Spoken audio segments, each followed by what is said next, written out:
بسم الله الرحمن الرحيم. السلام عليكم ورحمة الله وبركاته.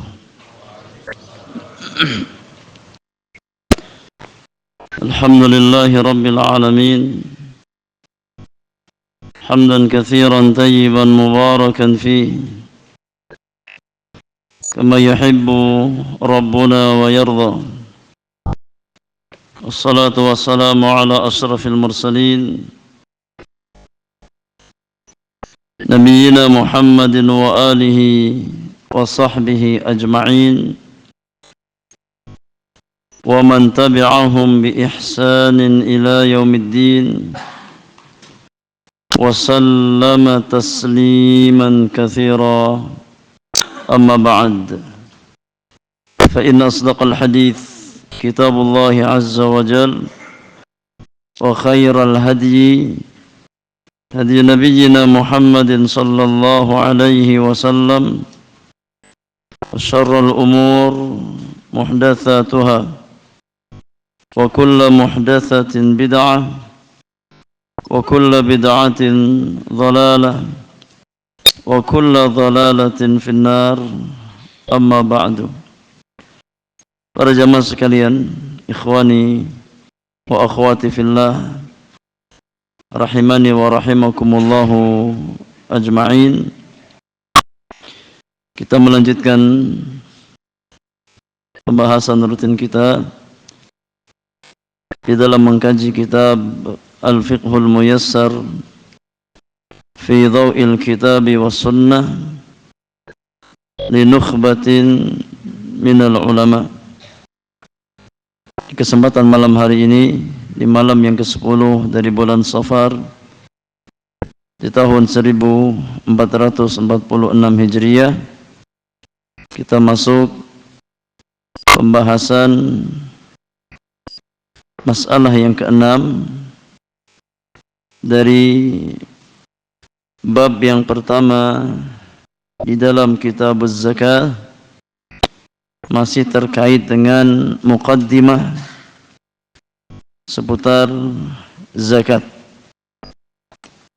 Silakan dibaca al-mas'alah as-sadisah.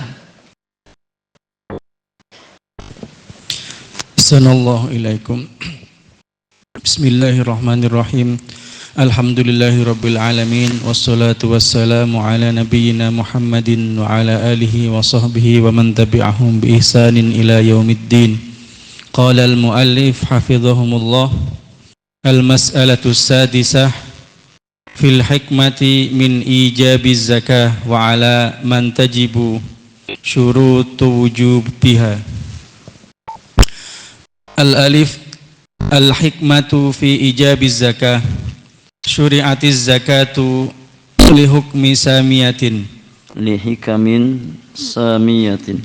Syuri'atiz zakatu li hikamin samiyatin wa ahdafin nabilatin la tuhsa kasratun minha. La tuhsa kathratan. La tuhsa kasratan minha al-ula tathhirul mali wa tanmiyatuhu wa ihlalul barakati fihi wa dhahabu syarrihi wa wabaihi wa wiqayatihi minal afati wal fasadi. Al-thaniyah tathhirul muzakki minasy-syuhhi wal bukhl wa arjasudz dzunubi wal khataya wa tadribuhu 'alal budli wal badli wa tadribuhu 'alal badli wal infaqi fi sabilillah. Al-thalithah mawasatul faqiri wa saddu hajatihil ma'uzina wal ba'isina al-mu'wazina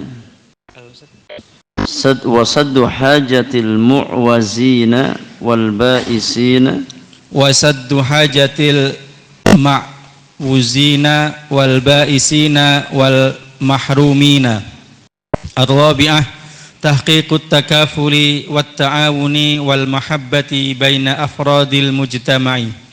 Fahainama yu'ti al-ghaniyyu akhahu al-faqira zakata malihi yastallu biha ma asa ay yakuna fi qalbihi min haqdin min hiqdin wa tamannin li zawali ma huwa fihi min ni'matil ghina wa bidzalika tazulul ahqadu wa ya'ummul amnu.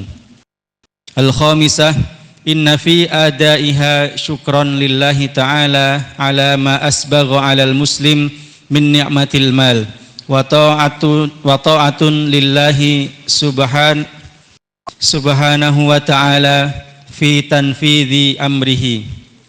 As-sadisah, annaha tadullu ala sidqi imanil muzakki li'anna al-mala al-mahbuba la yakhruju illa li mahbubin la yukhraju illa li mahbubin aktsara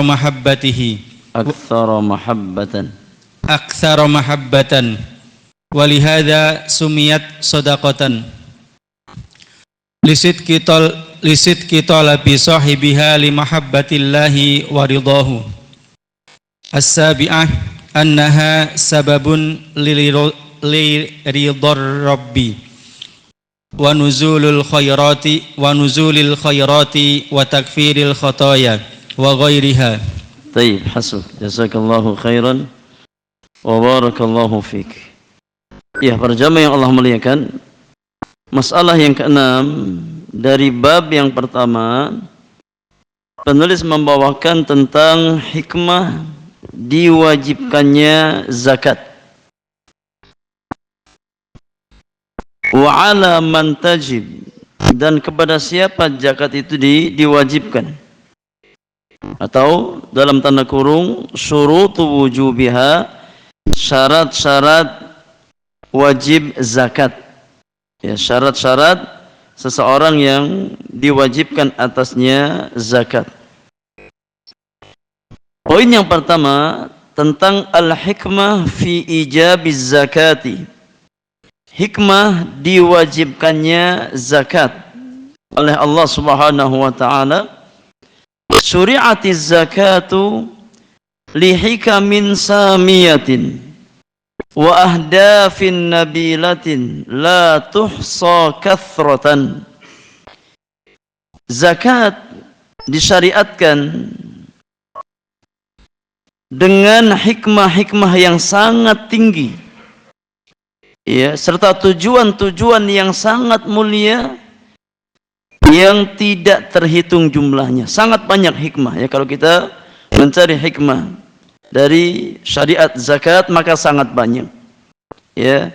Maka di antara kaidah yang wajib difahami oleh setiap orang-orang beriman, bahwasannya apa yang disyariatkan oleh Allah Subhanahu wa taala maka di sana pasti ada hikmahnya.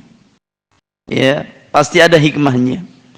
Setiap syariat yang disyariatkan oleh Allah Subhanahu wa taala atas orang-orang yang beriman, maka di balik pensyariatan tersebut ada hikmah yang sangat besar. Pasti ada kemaslahatan.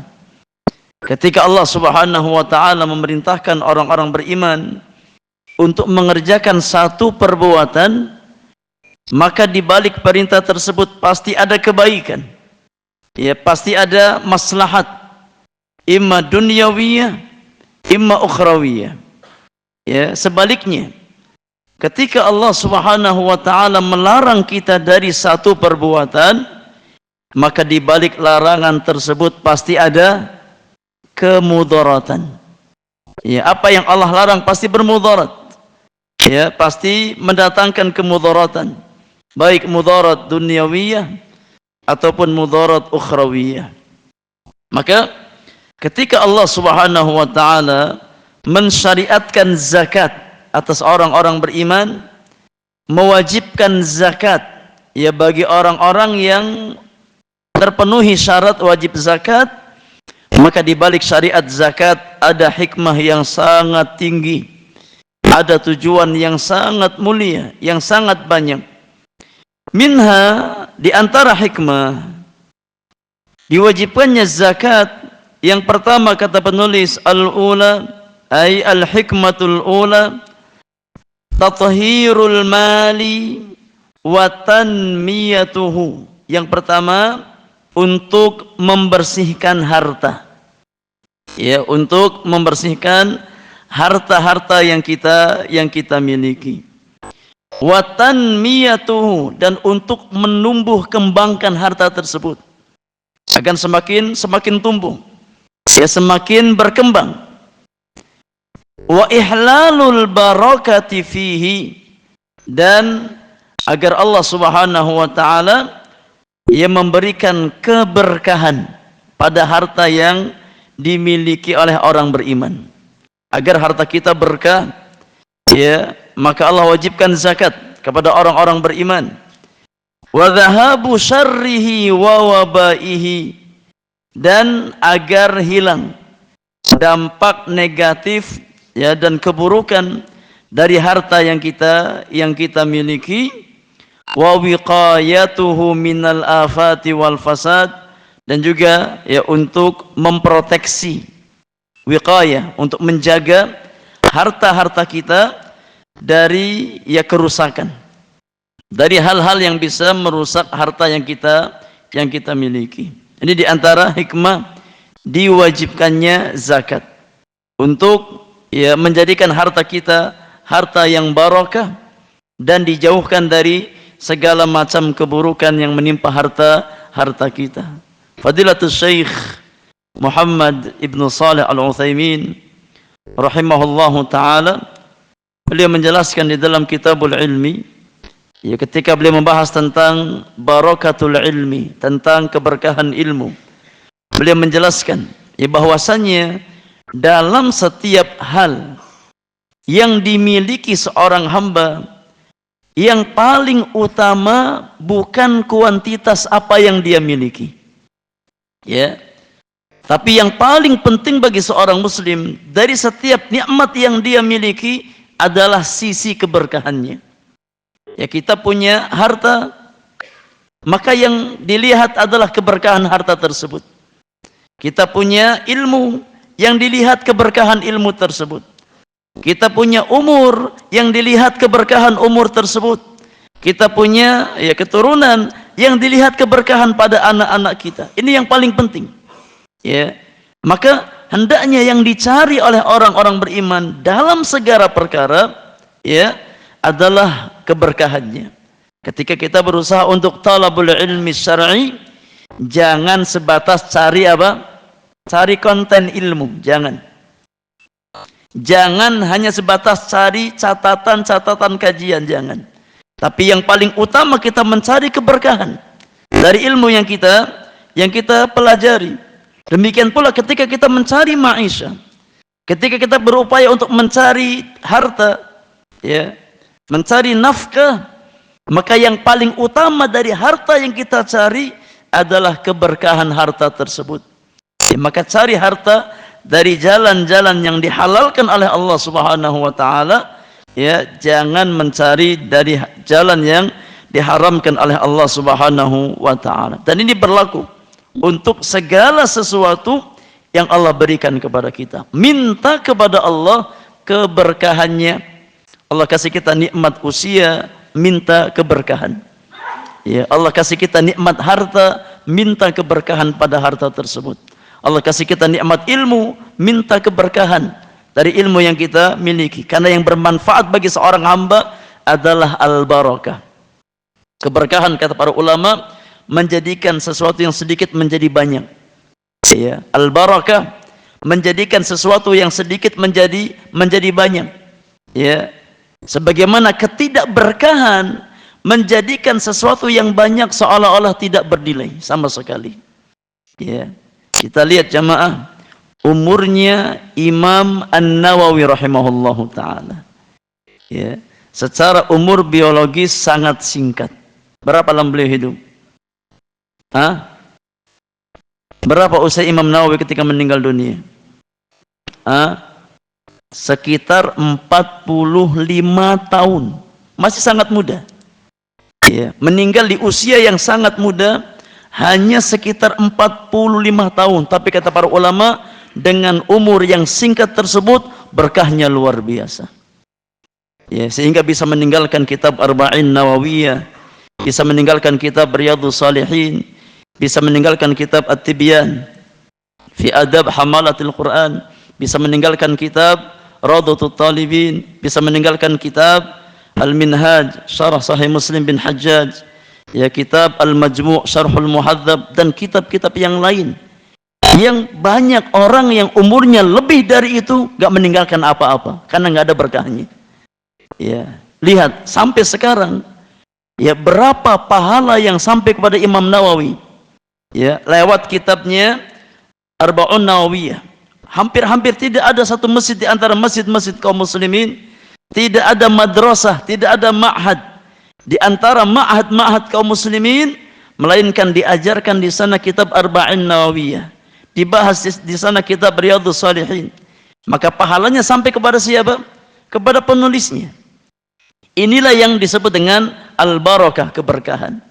Ya, meskipun secara yakni kasat mata singkat, hanya 45 tahun, tapi ya menghasilkan pahala yang sangat luar biasa.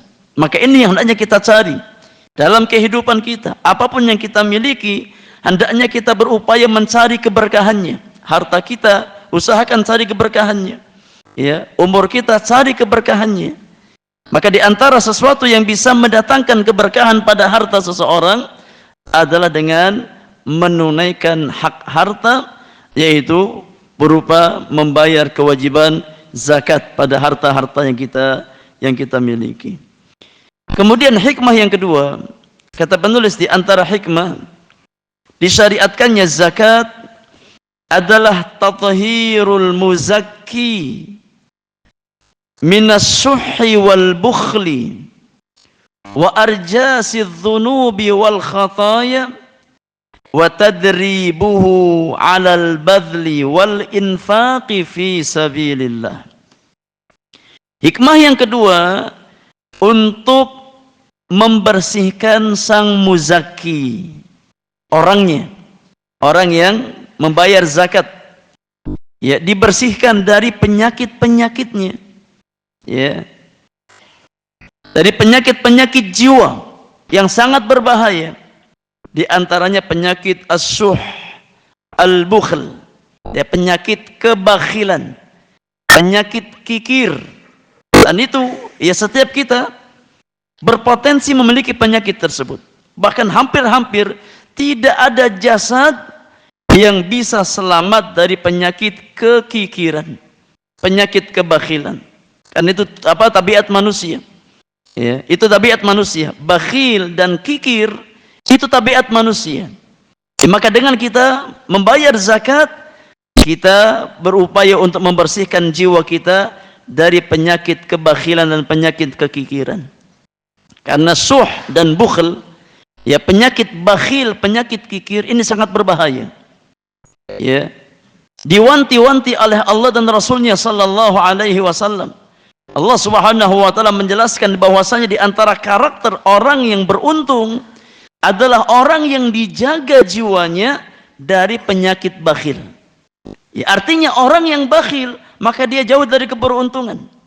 Allah Subhanahu wa taala berfirman, "Wa man yuqa suhha nafsihi faulaika humul muflihun." Siapa yang dijaga dari kebakhilan jiwanya, mereka itulah orang-orang yang beruntung. Maka mafhum mukhalafah dari ayat tersebut, orang-orang yang merugi, orang-orang yang jauh dari keberuntungan adalah orang-orang yang punya sifat bakhil dan kikir. Ya. Kata Nabi sallallahu alaihi wasallam, ittaqus syuhha fa inna syuhha ahlaka man kana qablakum. Hati-hati kalian dari penyakit kebakhilan. Ya, hati-hati kalian dari penyakit bakhil, penyakit kikir. Karena sesungguhnya penyakit kebakhilan tersebut itulah yang telah membinasakan umat-umat sebelum kalian. Hamalu ala an safaku dima'ahum wastahallu maharimahum. Penyakit bakhil, penyakit kikir membawa mereka untuk saling menumpahkan darah di antara mereka, bahkan yang membawa mereka menghalalkan sesuatu yang diharamkan oleh Allah Subhanahu wa taala. Maka Allah dan Rasulnya, ya, memperingatkan orang-orang beriman dari penyakit kebakhilan. Maka di antara akhlak seorang muslim dan muslimah adalah kedermawanan, al-jud wal karam. Ya, sebagaimana dicontohkan secara langsung, dipraktekkan secara langsung oleh Nabi kita Muhammad sallallahu alaihi wasallam. Kata Abdullah bin Abbas radhiyallahu taala anhuma, kana Rasulullah sallallahu alaihi wasallam ajwadan nasi bil khair wa kana ajwad ma yakunu fi Ramadan. Kata Abdullah bin Abbas, Rasulullah sallallahu alaihi wasallam adalah sosok manusia yang paling dermawan, jud. Ya, sosok manusia yang paling dermawan. Dan kedermawanan beliau semakin bertambah ketika datang bulan Ramadan. Ketika bertemu dengan malaikat Jibril alaihi salam, ya, untuk tadarus Al-Qur'anul Karim, maka semakin bertambah kedermawanan Rasulullah sallallahu alaihi wasallam. Dan orang-orang beriman diperintahkan oleh Allah untuk meneladani Rasulullah sallallahu alaihi wasallam. Ya, maka ketika kita mengklaim, kita berupaya untuk ittiba'us sunnah, di antara sunnah Rasulullah adalah sunnah kedermawanan. Nabi enggak bakhil, Nabi enggak kikir, Nabi enggak pelit. Ya, suatu ketika datang ya seorang wanita, seorang ibu, ya, bersama kedua putrinya meminta sesuatu ke rumah Nabi sallallahu alaihi wasallam. Ya, sang wanita tersebut yang enggak memiliki sesuatu yang bisa dia makan di rumahnya, maka dia datang meminta hajat, ya, kepada Nabi sallallahu alaihi wasallam. Dan di rumah Nabi hanya ada Aisyah radhiyallahu anha. Aisyah menuturkan, ya, aku tidak mendapati untuk wanita tersebut yang bisa aku berikan kecuali hanya sebutir kurma yang tersisa di rumah Nabi sallallahu alaihi wasallam. Kalau ada lebih aku berikan lebih. Ya, tapi ketika wanita itu datang, yang tersisa di rumah Nabi sallallahu alaihi wasallam dari persediaan makanan beliau hanya sebutir kurma. Maka aku ambil ya sebutir kurma tersebut, aku berikan kepada sang wanita itu. Ya, kemudian dia bagi menjadi dua bagian, ya, masing-masing dia berikan kepada seorang putrinya. Kemudian ketika Nabi pulang, ya, Aisyah menceritakan apa yang ia lihat dari sikap rahmat sang ibu tersebut kepada kedua putrinya. Maka Nabi sallallahu alaihi wasallam mengabarkan bahwasannya apa yang dia, ya, perlakukan terhadap kedua putrinya menjadi sebab bagi dia untuk selamat dari siksa api neraka Allah, dan menjadi sebab bagi dia untuk masuk ke dalam surga Allah subhanahu wa ta'ala. Allah wajibkan bagi sang wanita tersebut dengan rahmat dan kasih sayangnya, Allah wajibkan dia masuk ke dalam surga Allah subhanahu wa ta'ala. Ya, maka di antara hikmah zakat, ya, sebagai pembersih jiwa seorang hamba dari penyakit kebakhilan, juga sebagai pembersih dari kotoran-kotoran dosa dan kesalahan, ya, dan sebagai wasilah untuk tadrib, untuk melatih seseorang, ya, agar dia bisa berinfak, bisa berkorban, ya, dengan hartanya di jalan Allah subhanahu wa ta'ala. Kita latih jiwa-jiwa kita untuk menjadi jiwa yang dermawan, bukan jiwa yang bakhil. Kemudian hikmah yang ketiga, kata penulis, di antara hikmah disyariatkan ibadah zakat di dalam Islam adalah muwasatul fakir, ya, sebagai bentuk empati terhadap orang-orang fakir, ya, sebagai bentuk rasa empati terhadap orang-orang fakir. Wasaddu hajatil mu'wazina wal ba'isina wal mahrumin, serta untuk menutup celah hajat kebutuhan orang-orang fakir. Ya, al-mu'wazin bermakna al-fuqara wal masakin. Ya, dengan zakat, ya, maka Islam ingin menutup celah, ya, hajat orang-orang yang membutuhkan, ya, orang-orang fakir, orang-orang miskin, ditutup hajat mereka dari harta orang-orang kaya, ya, dari zakat-zakat mereka diberikan kepada orang-orang miskin. Sebagaimana sabda Nabi sallallahu alaihi wasallam kepada Muadz bin Jabal ketika Nabi mengutus Muadz ke negeri Yaman, ya, kalau seandainya mereka telah mengucapkan 2 kalimat syahadat, mereka telah mendirikan salat, maka kabarkan kepada mereka, annallaha iftarada alaihim sadaqatan tu'khadhu min aghniyaihim faturaddu ala fuqaraihim. Kabarkan kepada penduduk Yaman bahwasannya Allah Subhanahu wa taala mewajibkan sedekah, yakni zakat pada harta seseorang. Yang mana zakat tersebut diambil dari orang-orang yang kaya kemudian diberikan kepada orang-orang miskin untuk memenuhi hajat-hajat mereka. Ya. Maka di dalam syariat zakat ada yakni rasa empati seorang muslim yang diberikan kecukupan oleh Allah Subhanahu wa taala terhadap saudara-saudaranya yang membutuhkan, sekaligus sebagai saddu al-hajah, sebagai penutup celah hajat orang-orang yang kekurangan.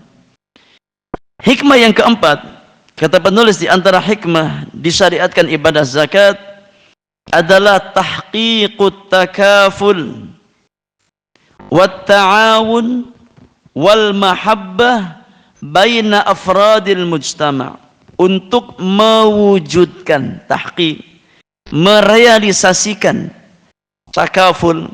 Takaful itu bahasa kitanya kesetiakawanan atau solidaritas, ya, tanggung jawab bersama, itu namanya takaful, ya, dari kata takafala yatakafalu takafulan, ya, solidaritas, kesetiakawanan atau tanggung jawab bersama. Dengan zakat maka terwujudlah yakni tanggung jawab bersama di antara kaum muslimin.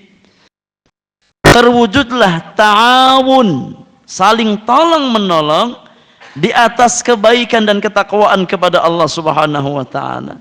Kemudian terwujudlah mahabbah dengan adanya takaful, dengan adanya ta'awun, ya, tanggung jawab bersama, saling tolong menolong di antara orang-orang beriman, maka akan terwujudlah al-mahabbah, ya, rasa cinta di antara kaum muslimin, ya, di antara kaum muslimin. Fahina ma yu'til ghaniyyu akhahul faqir zakata malihi yustallu biha ma asa an yakuna fi qalbihi min hiqdin wa tamannin li zawali ma huwa fihi min ni'matil ghina. Kata penulis, ketika seseorang yang Allah berikan kecukupan pada dirinya, ya, seseorang yang dilapangkan rezekinya oleh Allah Subhanahu wa taala, dia memberikan sebagian dari harta tersebut untuk saudaranya yang fakir. Dia menunaikan zakat hartanya, dia berikan kepada orang-orang fakir, ya, yang ada di sekitar dia, ya, maka akan hilang penyakit-penyakit hati yang berpotensi muncul di dalam hati orang-orang fakir, ya. Rasa dengki terhadap harta orang kaya, rasa benci, nggak senang dengan orang-orang kaya, itu dihilangkan dengan zakat, ya. Ketika orang yang diberikan kelapangan rezeki oleh Allah Subhanahu wa taala, dia memberikan sebagian dari hartanya berupa harta zakat untuk orang-orang miskin, ya, maka itu sebagai obat agar hati-hati mereka tidak iri, tidak dengki dengan orang-orang kaya, ya. Tidak ada rasa kecemburuan sosial terhadap orang-orang kaya. Tidak ada rasa, ya, kebencian terhadap orang-orang kaya. Yang kalau seandainya tidak ada syariat zakat, ya, maka besar potensi orang-orang miskin akan cemburu kepada orang-orang kaya. Ya.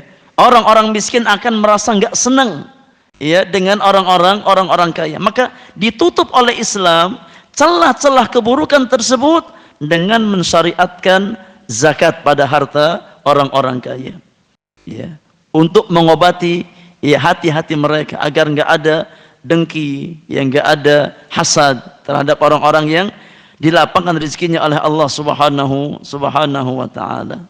Wa bidzalika tazulul ahqadu wa ya'ummul amnu. Maka dengan syariat zakat hilanglah al-hiqdu, kedengkian, hasad dari hati-hati manusia, dan tersebarlah rasa aman. Tersebarlah rasa aman. Orang-orang yang fakir ketika dia mendapatkan manfaat dari harta tetangganya yang kaya, maka dia berusaha untuk menjaga tetangga tersebut. Berupaya untuk melindungi tetangga tersebut karena dia mendapatkan kebaikan dari tetangganya. Ini di antara faidah atau di antara hikmah disyariatkannya ibadah zakat. Tapi kalau seandainya orang-orang kaya egois dengan harta-harta mereka, tidak pernah peduli, nggak punya rasa empati kepada orang-orang miskin, nggak punya kepedulian terhadap orang-orang miskin di sekitarnya, maka besar kemungkinan orang tersebut akan dibenci oleh masyarakat. Sebagaimana dia acuh tak acuh terhadap orang lain. Maka Islam menutup pintu keburukan tersebut dengan mensyariatkan zakat. Kemudian hikmah yang kelima, kata penulis, di antara hikmah disyariatkannya ibadah zakat, inna fi adaiha syukran lillahi ta'ala ala ma asbagha 'alal muslim min ni'matil mal. Di dalam menunaikan zakat maka ada wujud syukur kepada Allah Subhanahu wa ta'ala atas nikmat harta yang Allah berikan kepada seorang muslim. Ketika kita menunaikan kewajiban membayar zakat, maka itu bagian dari bentuk apa? Syukur kita kepada Allah Subhanahu wa ta'ala. Karena syukur seorang hamba atas nikmat yang dia dapatkan itu wajib dibangun di atas 3 pilar. Ini disebutkan oleh Syekh Abdurrahman ibn Nasir As-Sa'di rahimahullahu ta'ala ketika beliau menafsirkan firman Allah di surat Ibrahim ayat yang ke-7, la in syakartum la azidannakum wa la in kafartum inna azabi lasyadid. Kata Syekh Abdurrahman bin Nasir As-Sa'di, hakikat syukur seorang hamba itu dibangun di atas 3 pilar. Yang pertama adalah i'tiraful qalbi bi ni'matillahi azza wa jalla. Hati yang mengakui, hati yang mengimani, hati yang meyakini bahwasannya kenikmatan yang dia dapatkan itu taufik dari Allah Subhanahu wa ta'ala, bukan karena kecerdasan kita, bukan karena kekuatan fisik kita, bukan karena ikhtiar kita semata, tapi semua kenikmatan yang kita dapatkan berpulang kepada taufik dan rahmat Allah Subhanahu wa ta'ala. Allah tabaraka wa ta'ala berfirman, wa ma bikum min ni'matin faminallah. Apapun yang kalian dapatkan dari nikmat, maka minallah. Dari siapa?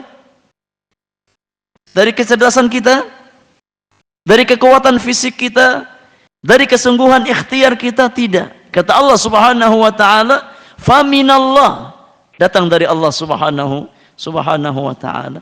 Maka seorang hamba yang bersyukur kepada Allah, ketika dia mendapatkan nikmat, yang pertama kali dia ingat adalah Allah Subhanahu wa ta'ala. Dia sandarkan nikmat tersebut kepada Allah Subhanahu wa ta'ala, bukan kepada usahanya, kerja kerasnya, kekuatan fisiknya, kecerdasan otaknya, tidak. Tapi dia kembalikan kepada Allah Subhanahu wa ta'ala. Karena fisik sekuat apapun, otak secerdas apapun, kalau seandainya Allah Subhanahu wa ta'ala tidak menghendaki nikmat bagi seorang hamba, tidak mungkin dia dapatkan nikmat tersebut. Maka pulangkan nikmat itu kepada sang pemberi nikmat, kepada Allah Subhanahu wa ta'ala. Kemudian pilar yang kedua, di antara pilar mensyukuri nikmat Allah, kata Syekh Abdurrahman bin Nasir As-Sa'di, adalah dengan senantiasa kita bersyukur kepada Allah dengan lisan-lisan kita. Senantiasa memuji Allah dengan lisan-lisan kita atas nikmat yang Allah berikan kepada kita. Hati yang meyakini nikmat itu dari Allah Subhanahu wa taala, lisan yang bersyukur dan memuji ya sang pemberi nikmat. Kemudian pilar yang ketiga, dan ini yang paling penting, adalah tasrifuha fi sabili mardati musdiha. Orang yang bersyukur adalah orang yang berupaya untuk mempergunakan setiap nikmat yang dia dapatkan di atas jalan yang diridhoi oleh sang pemberi nikmat. Ya. Ketika kita meyakini nikmat dari Allah, kita mengucapkan alhamdulillah dengan lisan-lisan kita, alladzi bi ni'matihi tatimmus shalihat, tapi prakteknya kita gunakan nikmat tersebut untuk bermaksiat kepada Allah Subhanahu wa taala. Apa kita termasuk hamba yang bersyukur? Jawabannya tidak. Ya. Seorang hamba tidak dikatakan hamba yang bersyukur kepada Allah Subhanahu wa taala sampai dia mampu mengumpulkan tiga pilar tersebut dalam dirinya. Hati yang mengimani, kemudian lisan yang basah dengan syukur dan pujian kepada Allah, kemudian ya, dia gunakan nikmat tersebut di atas jalan-jalan yang Allah Subhanahu wa taala ridhai. Maka ketika seseorang diberikan nikmat lapangnya harta, di antara bentuk syukur dia adalah dia tunaikan hak harta tersebut. Ya. Maka orang yang diberikan harta yang lapang oleh Allah Subhanahu wa taala, kemudian dia tidak menunaikan zakat pada hartanya, maka dia orang yang kufur nikmat. Ya, orang yang kufur nikmat. Ya, maka di dalam menunaikan zakat itu ya ada bagian syukur kepada Allah Subhanahu wa taala atas nikmat harta yang Allah berikan kepada kita. Wa ta'atan lillahi subhanahu wa ta'ala fi tanfidhi amrihi, dan bagian dari ketaatan kepada Allah Subhanahu wa taala. Bagian dari ketaatan seorang hamba kepada Allah Subhanahu wa taala di dalam menjalankan apa yang Allah perintahkan. Karena zakat itu diperintahkan oleh siapa? Allah Subhanahu wa taala. Wa aqimus salata wa atuz zakah. Dirikan salat, tunaikan zakat. Kata Allah Subhanahu wa taala, khudh min amwalihim sadaqatan tutahhiruhum wa tuzakkihim biha wa shalli alaihim inna salataka sakanun lahum. Allah yang memerintahkan kita untuk berzakat. Maka ketika kita menunaikan zakat, ada nilai ketaatan seorang hamba kepada Allah Subhanahu wa taala. Kemudian hikmah yang keenam, di antara hikmah disyariatkannya ibadah zakat, kata penulis, annaha tadullu ala sidqi imanil muzakki. Zakat itu merupakan dalil, bukti nyata atas kejujuran keimanan seorang muzakki, ya, seorang muslim. Ya. Dengan berzakat itu bukti bahwasanya kita beriman kepada Allah Subhanahu wa taala. Li'annal mala al-mahbuba la yukhraju illa li mahbubin aktsara mahabbatan. Karena harta yang kita cintai itu tidak akan kita keluarkan kecuali untuk sesuatu yang lebih kita cintai lagi. Ya. Tabiat manusia itu cinta kepada harta. Ya. Coba anda tanya, siapa di antara antum yang nggak cinta kepada harta? Nah, ada yang nggak doyan duit, nggak suka harta? Ya. Tidak ada. Karena memang itulah tabiat manusia. Banyak disebutkan oleh Allah Subhanahu wa taala dalam nas-nas Al-Qur'anul Karim dan hadis Rasulullah sallallahu alaihi wasallam. Bagaimana tabiat kita? Bagaimana tabiat anak Adam? Kata Allah Subhanahu wa taala, "Wa tuhibbunal mala hubban jamma." Ya, cinta kalian kepada harta adalah cinta yang sangat besar. Ya, yakni kecenderungan kita untuk cinta kepada harta itu luar biasa besar. Ya. Di surat Al-Adiyat Allah Subhanahu wa taala berfirman, innal insana li rabbih lakanud wa innahu ala dzalika lasyahid wa innahu li hubbil khairi lasyadid. Itu tabiat manusia. Ya, cintanya kepada harta, kata Allah, sangat besar. Ya, sangat berlebihan. Itu tabiat manusia. Ya, maka kita tidak mengeluarkan harta kecuali untuk sesuatu yang lebih kita cintai. Ya, dan ini sifatnya umum. Ada orang yang dia membelanjakan hartanya sebatas untuk, yakni memperturutkan hawa nafsunya. Ya, untuk mengikuti apa yang diingin oleh hawa nafsunya. Tapi orang-orang beriman tidak. Ya, karena kita punya kaidah yang diajarkan oleh Allah dan Rasulnya sallallahu alaihi wasallam, bahwasannya setiap 1 rupiah yang kita miliki kelak akan kita pertanggungjawabkan di hadapan Allah Subhanahu wa taala. Akan ditanya dengan 2 pertanyaan. Min aina iktasabahu wa fima anfaqahu. Dari mana kita dapatkan harta tersebut dan kemana kita belanjakan harta tersebut.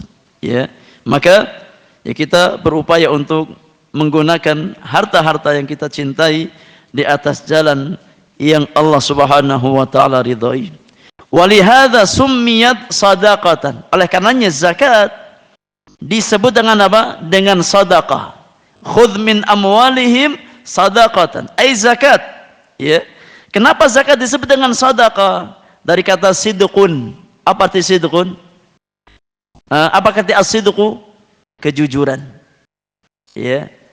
Kejujuran. Zakat dinamakan dengan sedekah li sidqi talabi sahibiha li mahabbatillah wa ridahu, karena kejujuran ya orang yang menunaikan zakat tersebut di dalam mencari kecintaan Allah Subhanahu wa taala, mencari ridha Allah Subhanahu wa taala. Maka orang yang berzakat ya, dia mengeluarkan hartanya karena dia memang mencari sesuatu yang lebih besar di sisi Allah Subhanahu wa taala. Maka zakat adalah ya di antara parameter kejujuran iman seorang mukmin. Yang terakhir, di antara hikmah diwajibkan zakat, kata penulis, annaha sababun liridha ar-rabbi wa nuzulil khairati wa takfiril khataya wa ghairiha. Bahwasannya zakat adalah sebab yang akan mendatangkan ridha Allah Subhanahu wa taala. Sebab yang akan mendatangkan kebaikan-kebaikan bagi seorang hamba, sebab dihapuskan dosa dan kesalahan dari dirinya, dan kebaikan-kebaikan yang lain yang sangat banyak. Maka ini diantara ya hikmah diwajibkannya zakat atas orang-orang yang beriman. Wallahu ta'ala a'lam bis-shawab. Baik, silakan adzan terlebih dahulu. Kalau ada pertanyaan kita beri kesempatan setelah adzan untuk salat Isya. Wallahu ta'ala a'lam bis-shawab.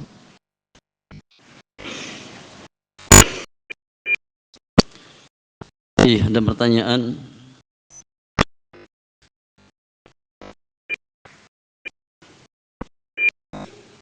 Apakah orang miskin harus membayar zakat fitrah, namun pada saat itu dia mempunyai uang beberapa ratus ribu? Dan seperti apakah kriteria orang miskin tersebut? Kalau dia masih ya memiliki apa yang bisa dia makan di hari raya tersebut, maka dia wajib untuk membayar zakat fitrah. Ya, karena kewajiban zakat fitrah itu tidak terkait dengan nisab harta. Ya, maka ketika seseorang, hatta dia orang miskin, ya ketika dia masih memiliki apa yang bisa dia makan bersama keluarganya di hari raya, ya, maka dia mengeluarkan zakat fitrah. Ya. Meskipun ya mungkin dari sisi lain dia masuk ke dalam ya bagian orang yang berhak menerima zakat. Ya. maka tidak masalah. Ya. Karena kewajiban zakat fitr itu untuk setiap muslim. Ya, untuk setiap muslim. Beda dengan zakat mal. Kalau zakat mal terkait dengan ya orang-orang yang memang diberikan kelebihan harta oleh Allah Subhanahu wa taala. Wallahu a'lam bishawab. Adapun kriteria orang miskin, ya orang fakir, nanti akan ada pembahasan khusus terkait dengan ya ahlul zakat. Ada di bab yang ke-6 di dalam kitab zakat. Ya. Ada fuqara, ada masakin, itu di antara asnaf az-zakat, di antara pihak-pihak yang berhak untuk mendapatkan ya harta zakat. Ada orang-orang fakir, ada orang-orang miskin. Ya. Nanti kita bahas insyaallah pada waktunya.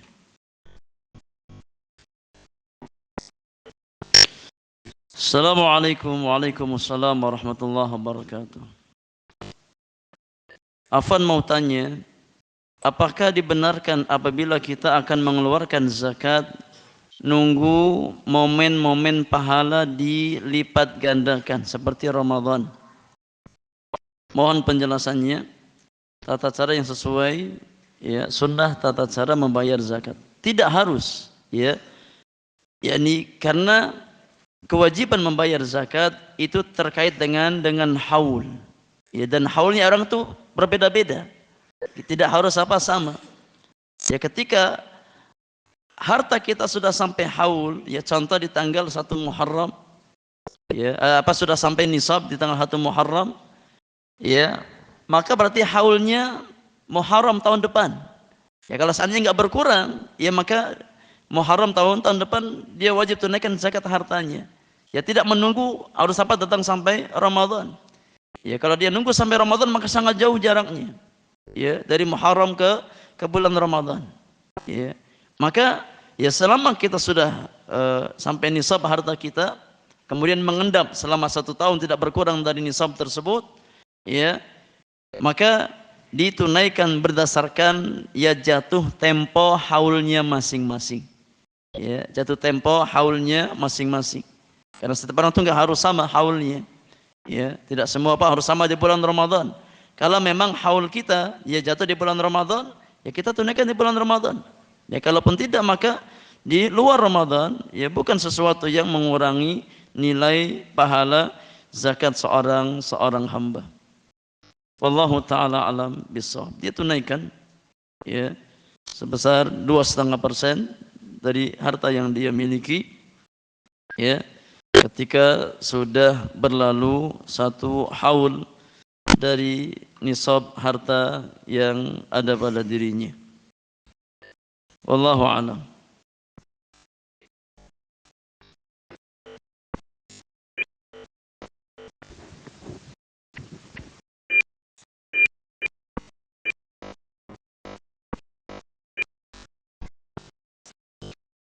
Bolehkah menyebutkan nama orang yang berzakat mal di masjid? Apa faedahnya? Apakah untuk ya ini sesuatu yang memang bermaslahat, berfaedah?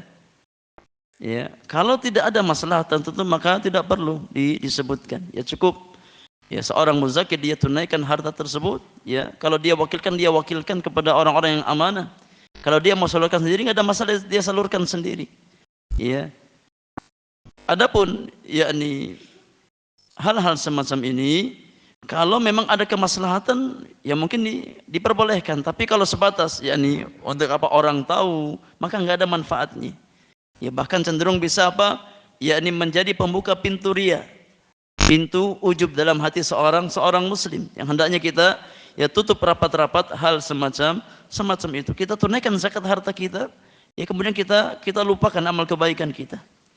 Ya, kita minta kepada Allah Subhanahu wa taala agar Allah Subhanahu wa taala yakni menerima amal kebaikan kita. Orang tahu orang enggak tahu enggak ada masalah. Ya, yang penting kita bersedekah ikhlas karena Allah Subhanahu wa taala.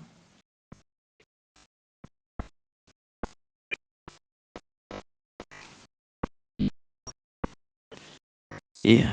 Assalamualaikum waalaikumsalam. Ustadz, apakah sama zakat kerbau dengan sapi nisabnya? Ya, ini juga ya nanti akan kita bahas insyaallah ketika kita membahas ya zakat tentang bahimatul an'am.